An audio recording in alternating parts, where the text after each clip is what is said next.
अस्सलामु अलैकुम व रहमतुल्लाहि व बरकातुहू। नहमदुहू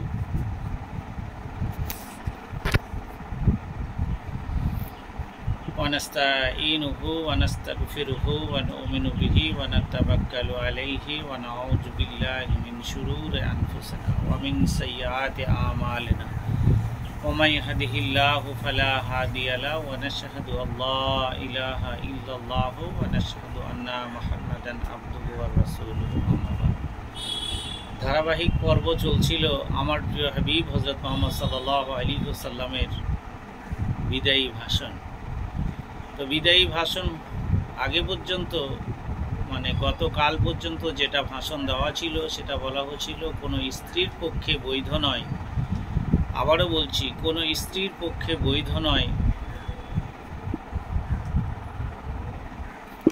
কোনো স্ত্রীর পক্ষে বৈধ নয় স্বামীর অনুমতি ছাড়া তার ধনসম্পদ অন্য কাউকে দেওয়া। কাল পর্যন্ত এটুকু ছিল। এরপরে যেটা আশা হচ্ছে, সাবধান।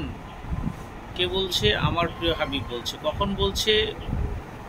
বিদায়ী ভাষণে।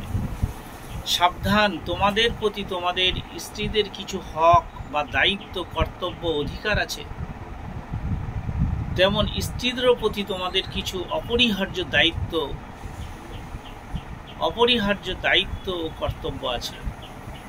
স্ত্রীদের কর্তব্য হলো নিজেদের কাছে তোমাদের অপছন্দনীয় কোনো ব্যক্তিকে না ডাকা, বিশ্বাস ভঙ্গ না করা, এবং অনুমতি আছে যে তাদেরকে তুচ্ছ দৈহিক সাজা দেবে। যদি তারা কুকর্ম থেকে ফিরে আসে তাদের উত্তম রূপে ভরণ পোষণ করবে। কথাটা চারদিখানি নয়, বড় কথা। আবারও বলছি,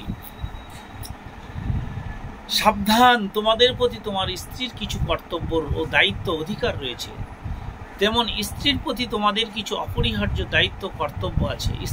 স্ত্রীদের কর্তব্য হলো এবং কোনো আসমামা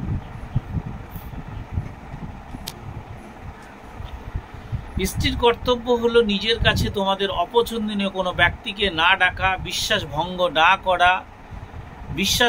না করা এবং কোনো প্রকাশ্য অশ্লীল কাজ না করা। যদি তারা এমন করে তবে আল্লাহর তরফ থেকে এদের অনুমতি আছে যে তোমরা তাদেরকে তুচ্ছ দৈহিক সাজা দেবে। যদি তারা কুকর্ম থেকে ফিরে আসে তাদের উত্তম রূপে ভরণ পোষণ করবে।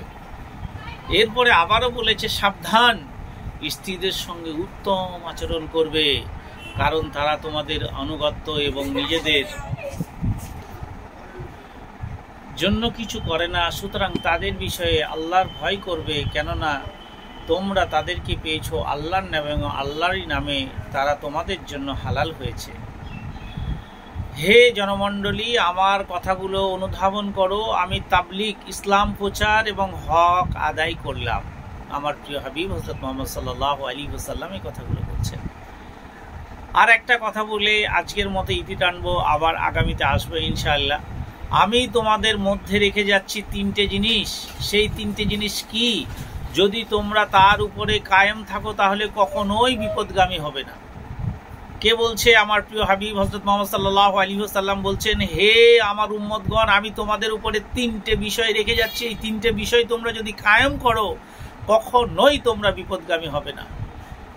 সেটি হলো আল্লাহর কিতাব, এবং স্মরণ রেখো, দিন ইসলামের বিষয়ে বাড়াবাড়ি বা সীমা লঙ্ঘন করা থেকে বাঁচবে, কেননা তোমাদের আগের লোকেরা এইসব কারণেই ধ্বংসপ্রাপ্ত হয়েছে। তোমাদের কি মনে নেই আদ জাতির কথা? তোমাদের কি মনে নেই সামুদ জাতির কথা? আল্লাহ তাবারাক ওয়া তাআলা তাদের এত এত এত শক্তি দিয়েছিলেন যে সে শক্তির তারা মর্ম বুঝতে পারতেন না। গোল্টান মাল তারা হাতে চাগায় দিতে পারতেন। বড় বড় পাথর তারা হাতে করে, যে পিরামিডের কথা শুনেছেন, যে পিরামিডগুলো তাদেরই আমলে ম্যাক্সিমাম তৈরি। তো আল্লাহ তাবারাক ওয়া তাআলা সেই সময় ক্রেন ছিল না, কিছু ছিল না, অত বড় বড় পাথর কি করে চাগিয়েছে আল্লাহ তাবারাক ওয়া তাআলা তাদের সেই শক্তি দিয়েছিল, আদ জাতি বা সামুদ জাতি। তো এখানে আরেকটা কথা যেটা আসছে, শয়তানের আশা নেই এই জনপদে তার পূজা অর্চনা করা হবে, কিন্তু সম্ভাবনা আছে তোমরা কম গুরুত্ব দাও, এমন বিষয়ে শয়তানের কথা মানা হবে এবং এতে খুশি হবে। সুতরাং তোমরা শয়তানের দিকে নিজেদের দিন ও ইমানের রক্ষা করবে, এটা হচ্ছে আরেকটা কথা। হে জনমণ্ডলী, আপন প্রতিপালকের ইবাদত পালন করো, নিজের সম্পদের জাকাত দিতে থাকবে, ধনের আনন্দে বা মনের আনন্দে সহকারে হজ করবে আল্লাহর ঘরে এবং আনুগত্য করবে নিজের আহলুম আমর অর্থাৎ যথার্থ শাসক প্রতিনিধি। হ্যাঁ, এইসব কালে তোমরা প্রবেশ করবে আপন প্রতিপালকের জান্নাতে। মাশাআল্লাহ, আবার কি চাই, আবার আগামীতে আসবো আপনাদের সামনে।